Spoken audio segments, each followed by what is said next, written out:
Você vai ver agora com exclusividade a reportagem do acesso que a equipe de Fábio Barreto teve ao material dos depoimentos da deputada Flor de Lis. Foram 2 depoimentos e pelo menos 8 contradições foram encontradas nele. No primeiro dia, logo após o crime, e depois 8 dias após a morte do pastor Anderson do Carmo. Rodou.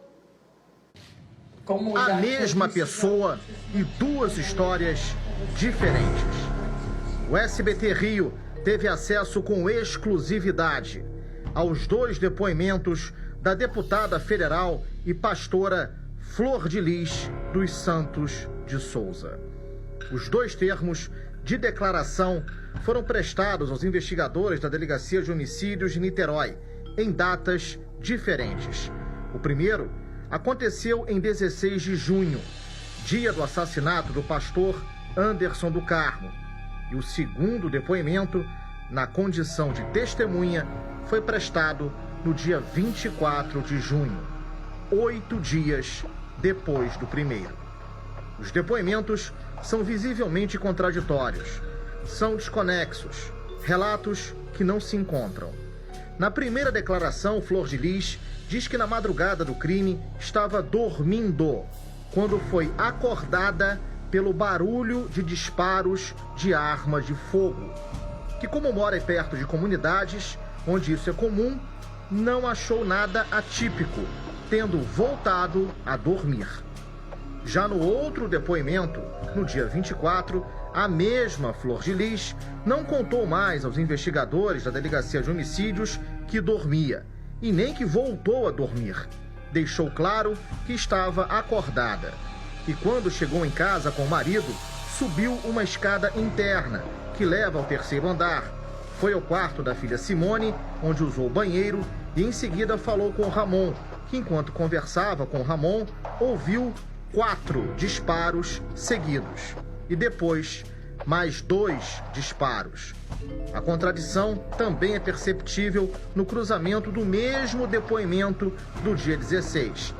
A versão de quem encontrou Anderson caído no chão da garagem está na 2ª página, quando já na 4ª página ela já diz que ao chegar subiu um pavimento, ficou conversando com Ramon, que em torno de 10 minutos depois ouviu uma série de disparos, não sabendo precisar quantos.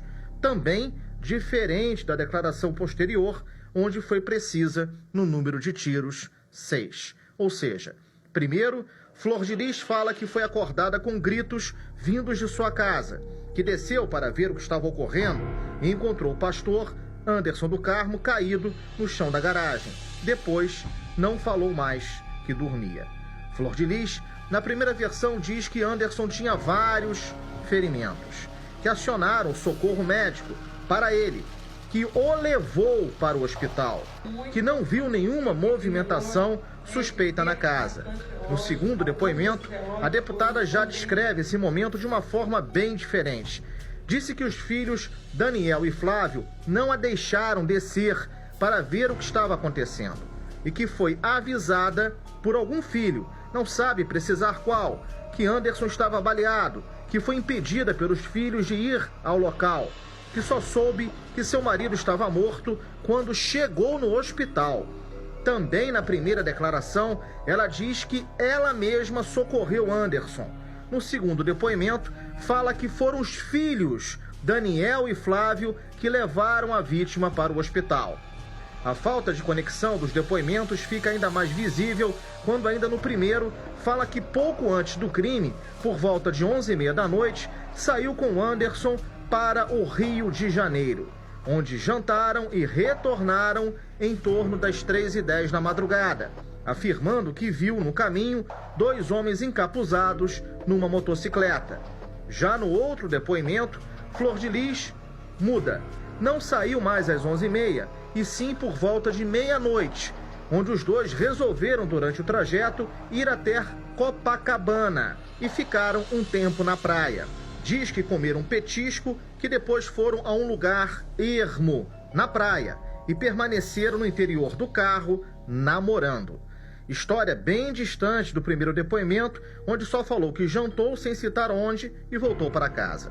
O desencontro de versões prossegue. Na primeira declaração, ela fala que após ver os homens encapuzados em motocicletas, ainda assim foram para casa e, ao chegarem, abriram o portão eletrônico, ingressaram com o carro e que Anderson não fechou o portão imediatamente e que ela, Flor de Lis, pediu para ele sim fechar o portão. Já no segundo depoimento, esse momento é descrito de outra maneira, que ao chegar em casa, saiu do carro, entrou pelo closet e subiu. E mais, na primeira versão é taxativa, ao dizer que durante o trajeto de ida e volta para o Rio de Janeiro, não fez contato ou enviou mensagens para nenhuma pessoa. Já no segundo depoimento, admite que pode ter falado sim com Marzi, André ou Michele, os 3 filhos, durante o tempo que ficou fora de casa com o pastor.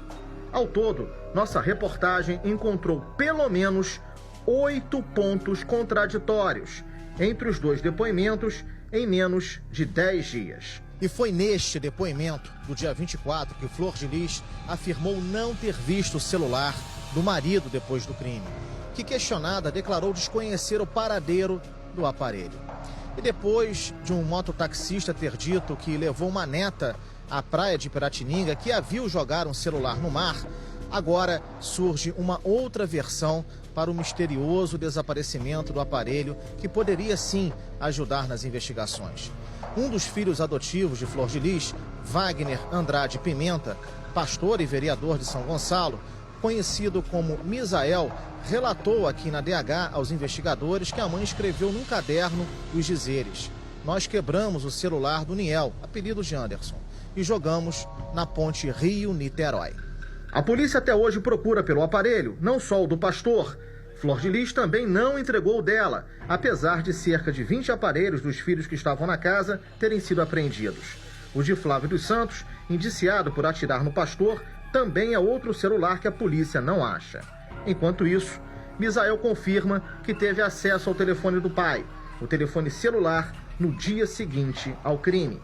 Misael contou que o aparelho estava com o motorista da mãe, Márcio Costa Paulo, conhecido como Buba. Segundo o vereador, Buba relatou a ele que entregaria o celular a Flor de Lis. Mas Adriano, outro filho, tomou o telefone da mão de Buba. Disse que pegaria o aparelho primeiro. Flor de Lis então falou para ele que apagasse aquilo que está lá. E como se não bastasse toda essa história, Simone dos Santos Rodrigues, a filha biológica de Flor de Lis, que namorou o pastor Anderson na juventude, disse também aqui na Delegacia de Homicídios ter feito buscas na internet, como cianeto e cianeto nos alimentos. Cianeto é um tipo de veneno. A nossa reportagem já mostrou que, através dos depoimentos dos filhos, a denúncia que a comida do pastor vinha sendo envenenada por alguns filhos, meses antes do crime, com a cumplicidade de Flor de Lis. Contradições e sumiços de materiais que poderiam ajudar, mistérios que cercam o caso.